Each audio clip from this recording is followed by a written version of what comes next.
po guys, so nandito na naman po yung ating YouTube channel ko. So ngayon pala guys, so may papakita pala ako sa inyo dito sa Messenger, dito kay sa ni Tita Cherry. So ayan po. So ngayon pala guys, ipapakita ko pala sa inyo yung yung score ko sa exam namin. So ito guys, papakita ko sa inyo.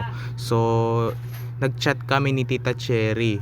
So ayan po, ito guys ito sa ayan yung mga mga score ko guys sa namin sa math test. So dito talaga sa English guys ay naka 14 lang ako. Naka 14 lang ako dito sa English guys. So medyo mataas pa naman din, diba? Pasado yan. So sa math test namin yan. So ang date kasi niyan noon ay February 4, 2025, Tuesday. So ayan po. Yan, so ito guys papakita ko sa inyo. Ito rin pala sa English ay 1 to 20 rin yan.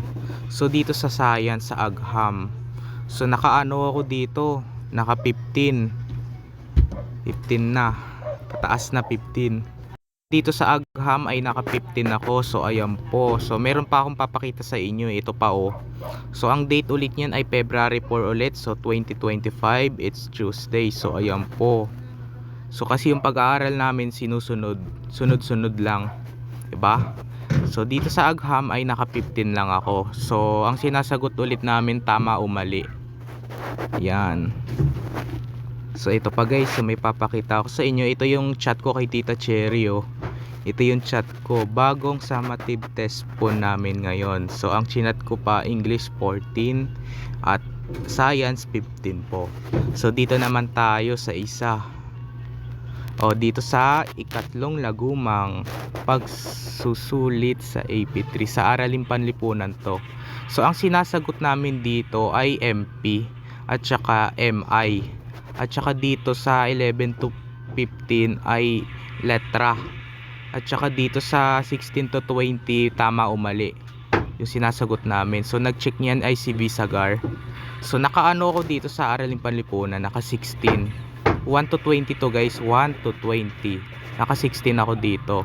So ang date niyan ay February 6, 2025, Thursday. Ayan. So ito guys papabasa ko kayo kay Tita Cherry pala, ano ba yan? So ang ichinat ko muna dito ay Araling Panlipunan po.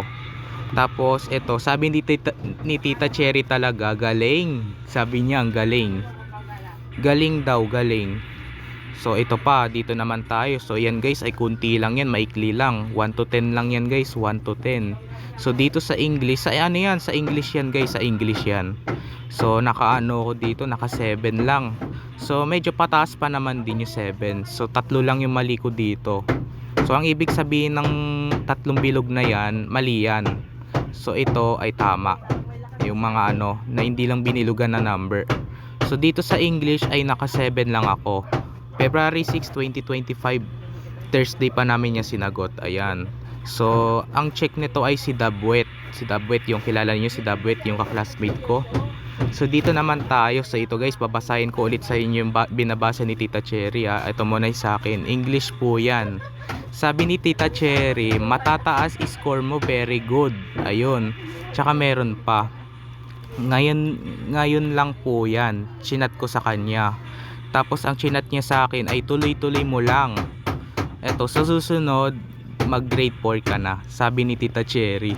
Eto, periodical test namin bukas. Ayun nga, pinakita ko na sa inyo, naka 31 ako So ito, sila Pay at Kuya Kael ba diba?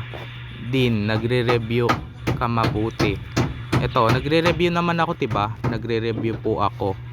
Good yan.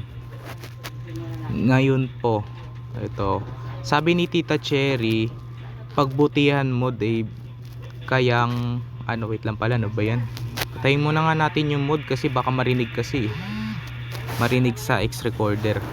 So ang chinat ni Tita Cherry dito ay pagbutihan mo Dave, kayang kaya mo yan. Ayan, so ito guys yung chinat ko sa kanya. So basahin nyo na lang, kitang kita naman yung mga letra So kasi ngayon ay papasok pa lang ako. So ang date na ngayon ay it's February 17, it's Monday. So ayan po, first day of school ko ngayon. So medyo nandito pa si Banban. So wala siyang pasok ngayon eh. So ayan po. So inaayos pa rin kasi yung ano namin, tires namin doon. So ayan po, naririnig nyo yung pokpok guys. Naririnig mo yung pokpok. Inaayos yung tires ng bahay namin. So nilagyan na siya ng kahoy. Nung pinakita ko pala sa inyo nung kahapon, pero hindi ko pa ina-upload. So pinagsasama ko pa lang, part 8 pa lang yung inabot ko, part 8. So part 9 na lang guys ay papakita ko sa inyo sa bintana. Ayan. So hindi ko pa ina-upload yun. So alas 10 pa lang eh, 10:23. Yan, pakinggan nyo, may nagpupokpok, diba? Ano yun? Martilyo, kasi para ano, kasi yung martilyo pinupukpok niya yung pako para matusok siya sa kahoy, para makabit maayos yung tires namin doon sa ano. So papakita ko sa inyo. So abangan mo na lang tong mga parts kong video guys, kasi inaayos yung tires namin eh sa bahay. Inaayos. So ito, yun lang. Grabe no.